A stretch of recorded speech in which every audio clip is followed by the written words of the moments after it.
Hello বন্ধুরা, শুভ সন্ধ্যা সকলকে। সকলে কেমন আছো? নিশ্চয়ই ভালো আছো। সকলকে ভালো থাকতে হবে। কিছু বছর আগে পর্যন্ত মানুষ বলতো যে সরকার যদি সবাইকে 200 টাকা করেও হাতে দিত খুব লাভ হতো। এখন প্রত্যেকটা মা বোনেদের হাতে আমাদের রাজ্যের সরকার প্রথমে 500, তারপরে 1000, তারপরে 1500, আবার কিছু কিছু মানুষের হাতে 1700 টাকাও দিচ্ছে। হ্যাঁ, হয়তো এইটাতে সংসার চলবে না, সারা মাস চলবে না,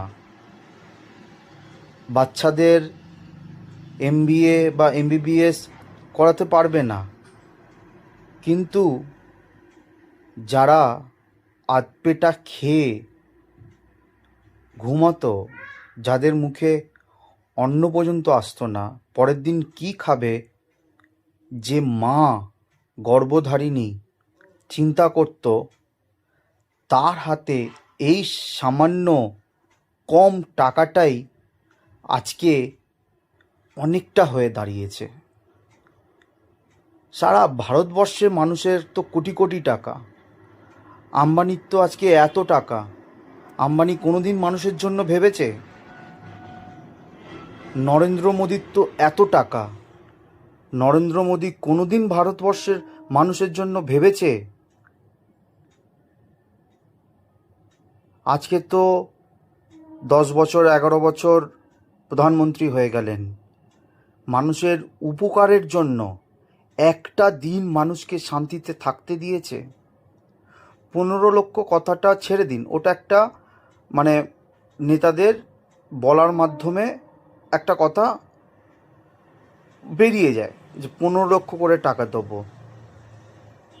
1500 টাকা করে প্রত্যেকটা ভারতবাসীর বুকে দিয়েছে, 15,000 করে দিয়েছে, 5,000 টাকা করে দিয়েছে? দেয়নি। কিন্তু আজকে আমাদের রাজ্য সরকার সেই চিন্তাভাবনাটা বাংলার মানুষের জন্য করেছে। অনেকে বলছে বিভিন্ন রাজ্যে তো এই স্কিম আছে, তারা তাদের মানুষের জন্য চিন্তাভাবনা করেছে। আর আমাদের রাজ্য সরকার আমাদের মানুষের জন্য চিন্তাভাবনা করেছে। সেই জন্য কোনো জিনিসকে অবহেলা করবেন না, বরঞ্চ নাম করুন। জয় হিন্দ,